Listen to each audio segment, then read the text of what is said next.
Good morning, ninth class. In exercise 10.5, two results will be used. First is angle subtended by any arc at the center is twice the angle subtended at any other point on the remaining part of the circle. Second one is opposite angles of a cyclic quadrilateral are supplementary. ठीक है, तो पहले इसका question number 1 हम start करते हैं. This is the figure given to you. इसमें A B C D these are the points on the circumference of the circle and O is the centre of the circle. Figure is given to you and angle A O B is equal to 60 and B O C is equal to 30 degree. ठीक है, and you have to find the angle A D C. अब ध्यान दो, ए D सी किसका half है? A O सी का, क्योंकि angle subtended at centre is twice. ठीक है, तो अब इसका मतलब हमें क्या निकालना है? A O C angle. तो ए ओ सी क्या है? A O B plus A B O C. तो सोल्यूशन में क्या आ जाएगा? Angle A O C is equal to angle A O B plus angle B O C. A O B है 60 plus 30 यानी कि 90 डिग्री. तो angle A O C is equal to 90 degree. अब एंगल ए डी सी, ठीक है, क्या angle A O C is equal to twice angle A D C. आपको मालूम है कि angle subtended at centre is twice the angle at any other point. ठीक है, तो ए ओ सी जो है वो उसका क्या है? डबल है. तो ए ओ सी का 90 है is equal to 2 into A D C, यानी कि angle A D C is equal to 45 degree. ठीक है, क्वेश्चन नंबर टू में क्या दिया हुआ है? ए कोड of a circle is equal to the, ये देखिए, कोड of a circle is equal to the radius of the circle. ठीक है, एक कोड ऐसी है जो कि रेडियस से के बराबर है. तो मैंने ये लिया है कि O is the centre of the circle इस फिगर में, और जो ए बी कोड को रेडियस के बराबर लिया है. तो मैं गिवन में लिख सकती हूँ O is the centre of the circle और कोड A B is equal to radius of circle. इसका मतलब ए बी जो है वो किसके बराबर है? आर के बराबर है. ठीक है, नेक्स्ट क्या दिया हुआ है? Find the angle subtended by the कोड. इसी कोड से at a point on the minor arc and also at a point on the major arc. अब यहाँ पर दो आर्क्स बनी. ये जब हमने कोड ली ए बी, तो इससे दो आर्क कौन सी बनी है? एक तो ये वाली बनी है मेजर आर्क, और एक है ये है माइनर आर्क. तो दोनों एंगल आपको बताने हैं. एक दो पॉइंट्स लिए हैं मैंने यहाँ पर. P इज ए पॉइंट, या आप एंगल ही लिख दीजिए, angle A P B. P is a point on major arc and Q is a point on minor arc. ठीक है, टू फाइंड कौन से बताने हैं? Angle A P B and angle A Q B. ठीक है, एंगल ए क्यू बी. अब कर दीजिए सॉल्यूशन. अब सॉल्यूशन में देखिए, अब ए पी बी निकालना है, तो मैंने इसको ज्वाइन कर लिया ए पी बी को. ध्यान दीजिए, ए पी बी एंगल क्या है? ए ओ बी का हाफ है, क्योंकि ए ओ बी सेंट्रल एंगल है और ए पी बी अदर पॉइंट पर है. तो हम अगर ए ओ बी एंगल का पता लगा लेते हैं तो ए पी बी अपने आप पता चल जाएगा. अब ए ओ बी क्या है? ध्यान दीजिए, A O is equal to O B is equal to A B. सारे के सारे ये किसके बराबर है? रेडियस के बराबर है.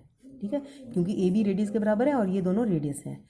तो अगर ये इस therefore A O B is an equilateral triangle, so angle A O B is equal to 60 degree. Therefore angle A P B is equal to half of angle A O B, मतलब half of 60 degree, मतलब A P B is equal to 30 degree. ठीक है, एक answer आ गया आपका.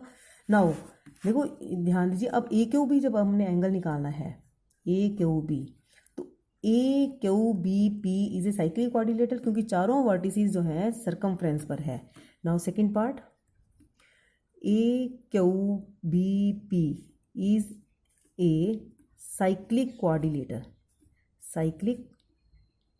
Quadrilateral. Therefore opposite angles का sum जो है angle P plus angle Q is equal to 180। क्यों है ये? Opposite angles of cyclic quadrilateral are supplementary. ठीक है, अब एंगल P हमने निकाल लिया 30, तो ये कितना हो गया 30 plus angle Q is equal to 180। तो इसका मतलब angle Q is equal to 150 degree. तो AQB is equal to 150 degree. तो APB is equal to 30 and AQB is equal to 150 degree. हाँ जी, इन क्वेश्चन नंबर 3 क्या है? PQR, this is the angle PQR 100 degree. PQR जो है ये point circumference पर है और सेंटर O है और आपको निकालना है OPR। देखो ये सेंट्रल एंगल इसलिए नहीं बन रहा क्योंकि ये सेम सेगमेंट में नहीं है।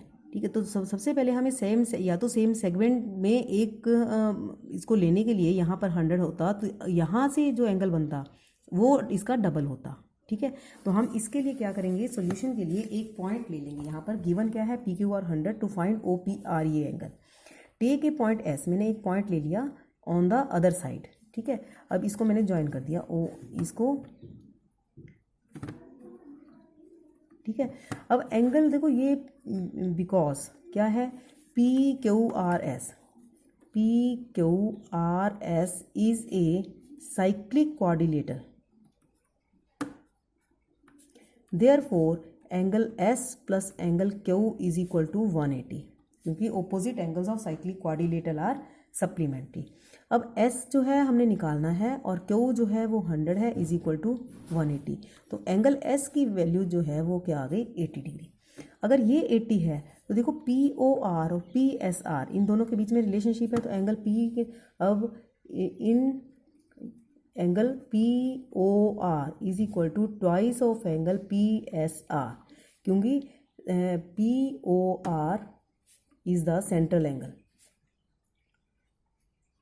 वैसे तो यहाँ पूरी आप स्टेटमेंट लगा सकते हो, angle subtended at the centre is twice the angle subtended at any other point on the circle in the same segment. Segment भी सेम होना चाहिए, अदरवाइज तो सेगमेंट यहाँ डिफरेंट था।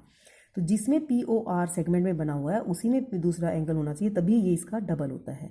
तो इसका मतलब POR कितना आ गया? क्योंकि ट्वाइस ऑफ 80 डिग्री। ठीक है, तो angle POR is equal to 160 degree. अब जब POR 160 आ गया तो अब इस ट्राइंगल में ये आप नंबर 1 दीजिए। In triangle POR OP is equal to OR, because OP is equal to OR। क्यों है? ये दोनों radii of same circle. Therefore यहाँ मैं लिख देती हूँ एंगल 1 और angle 2। Angle 1 is equal to angle 2। ठीक है, angles opposite to equal sides. Angles opposite to equal sides are equal in a triangle. ठीक है, अब इसी ट्राइंगल में in triangle POR angle 1 plus angle 2 plus angle POR is equal to 180। क्यों है? ये angle sum property of triangle. अब angle 1 और 2 दोनों बराबर हैं तो इसको लिख सकते हैं 1 प्लस 1 प्लस ये POR क्या है? 160 is equal to 180। Twice angle 1 is equal to 20 degree. 180 minus 160, तो angle 1 is equal to 10 degree. तो this was the required angle OPR। This was angle 1 और एंगल 1 की वैल्यू जो है आ गई 10 डिग्री। इन क्वेश्चन नंबर 4 आपको क्या दिया हुआ है कि एक सर्कल में ये जो एंगल, ये सर्कल ABC एक एंगल है 69 डिग्री दिया हुआ है और ACB 31 डिग्री। ठीक है, and you have to find the angle कौन सा? BDC, ये वाला एंगल आपको निकालना है। अब आपको पता है इसमें 2 रिजल्ट लगते हैं। एक तो angles in the same segment are always equal, angles in the same segment are equal. मतलब जैसे इसका प्रूफ मैं आपको बताती हूँ। जैसे कि ये एंगल सबटेंडेड, ये मान लीजिए ये एक कोड है और यहाँ पर एक एंगल बन रहा है, ठीक है, और यहाँ पर दूसरा बन रहा है, ये दोनों आपस में इक्वल होंगे। इसका लॉजिक क्या है, क्योंकि सेंटर पर एंगल जो है, ये जो है एंगल सेंटर के एंगल से आधा होता है। अगर ये 100 डिग्री का है तो ये 50 डिग्री का, सिमिलरली ये भी 50 डिग्री का। तो this is the logic that angles in the same segment are always equal, ठीक है। तो अब इसके हमें निकालना ये एंगल, इट मीन्स कि अगर ये पता लग जाए तो हम लिख सकते हैं कि angles in the same segment are always equal.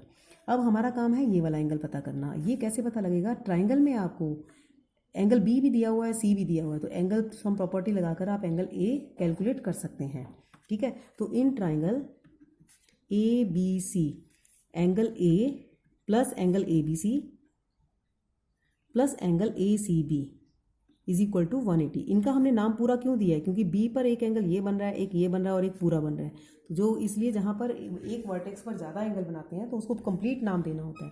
तो angle A plus A B C 69 दिया हुआ है, प्लस ए सी बी 31 दिया हुआ है, is equal to 180। Angle A और ये कितना हो गया 100, तो 180 डिग्री माइनस 100 डिग्री, तो angle A is equal to 80 degree. Angle A कौन सा है, B A C is equal to 80 degree, ठीक है। अब B A C angle B D C is equal to angle B A C. क्यों है ये, angles in the same segment, in the same segment और ऑलवेज इक्वल, ठीक है। तो बी डी सी इसका मतलब कितना हुआ, क्योंकि बी ए सी 80 है, 80 डिग्री, ठीक है। This was your answer. तो ये था आपका question number 4। Thank you. Do question number 1 to 4 of exercise 10.5. Thank you.